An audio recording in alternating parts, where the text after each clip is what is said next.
The Mandalorian Season 2 finale was incredible, with so many moments that I appreciated. Let's start with Boba Fett. Is he a Mandalorian or not? Because honestly, I don't know. First he is, then he's not. Bo-Katan says he's not, so I guess he's not. Bo-Katan literally disrespected Boba Fett by saying Jango wasn't his father but only his donor, and basically saying he is only a clone, nothing but a mere clone, and he is not Mandalorian. Honestly, I'm surprised that Boba Fett didn't try to kill Bo-Katan on the spot.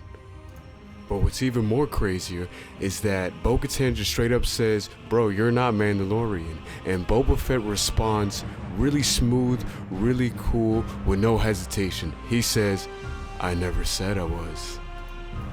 Honestly, that's gotta be one of the smoothest lines I've ever heard. And at least in Star Wars, it was just too smooth. Maybe it's Morrison's voice, I don't know, but it was pretty cool. Alright, is he Mandalorian or not?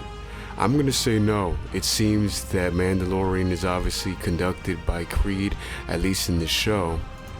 He hasn't pledged himself from what we know. He doesn't walk in the way of the Mandalore, so he is not Mandalorian.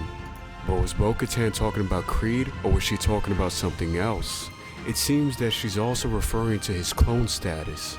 So this is pretty interesting because it's referring to the clone status as almost like a race or species, and we know from legends that Mandalorians were once one species and then adopted many species into their creed. So is this a new way of the Mandalore? Because Boba Fett is not really human because he's a clone? Is that what Bo-Katan is referring to? Remember, she did say she's heard his voice plenty of times, referring to her time in the Clone Wars. Let's just say he's not a Mandalorian. For now, at least. And what about the Dark Trooper? Are they made out of Beskar? I predicted that they would be made out of Beskar, and Din Djarin fights one of them, and I really thought they were made out of Beskar after that fight. But a Jedi changed my mind. Cough, cough. His name is Luke Skywalker. But we'll get back to Luke Skywalker at the end of the video.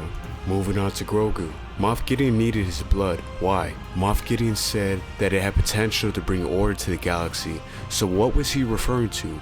Or who was he referring to?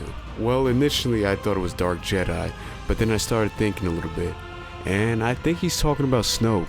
Remember, Snoke comes in later and pretty much brings order, hence the first order to the galaxy. So it probably is Snoke, and I was wrong. Obviously Darth Sidious is behind Snoke, but anyway. Now the Darksaber. Din Djarin has the Darksaber after defeating Moff Gideon, and obviously Bo-Katan is not happy about this. She wanted to become Mandalore, and obviously she needed the lightsaber, quote unquote, and bam! Din Djarin took it. So now because of the Mandalorian code, she has to fight Din Djarin to obtain it because he can't willingly give it. But what about in Rebels when Sabine gave it to her? I don't know, maybe it was just a different circumstance. It just doesn't make sense to me. But I like it, sounds cool to me. But anyways, Bo-Katan gonna fight Din Djarin? I would love to see that match. Or is she gonna say, no, you know what? You become Mandalore. Yeah, I know, but hey, you could be a little optimistic. Hey, he might become Mandalore. Think about it. When the Jedi was coming into the ship, he did tell everybody to open the door. It's not what he said, but how he said it. He said, I said, open the door. I don't know, sounds awful like a leader, hence a Mandalorian leader, hence Mandalore. Hey, it might happen. Alright, this episode only gets better. Now let's talk about Luke Skywalker. It was rumored that he was coming back, and guess what? He did. Having Luke Skywalker back made the episode, the season finale, even better. I'm sure a lot of old fans were crazy happy to see him. Nostalgia. Wait, he didn't come alone. He brought R2. Yo, when I saw R2, it made it a lot better for me. I was like, no way. And he gets to see Grogu and the Mandalorian and everybody else in the ship, obviously. But yeah, we can assume that the Dark Troopers aren't made out of Beskar because Luke Skywalker comes in and starts slicing them up. At first, I was like, man, maybe he's hitting the right spots. Maybe he's hitting the neck area. But no, sir. He was cutting them straight through the middle. That ain't Beskar. Alright, let's be professional. That's not Beskar. Alright, Mando's helmet. This is what I was referring to in my last video. This time he took his helmet off at the right time. Grogu wants to see his face, basically seeing his father's face for the first time. This was a really deep scene, I'm not even gonna lie. I was like, oh man, they had to do it. I mean, you're gonna bring Luke Skywalker and make the scene like that? Come on, that was heavy. It was really great to see how much Grogu meant to Din Djarin.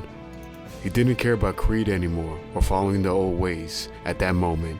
He knew what he was doing was right. And guess what?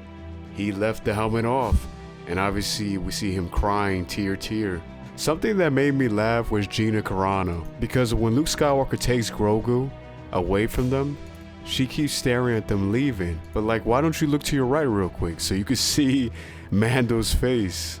Not just her, all of them. Why don't you look at Din Djarin's face? Anyways, let's talk about the ending. So Grogu's no longer with Din Djarin or the crew. But if you stay towards the end of the episode, after some of the credits, you see Boba Fett again.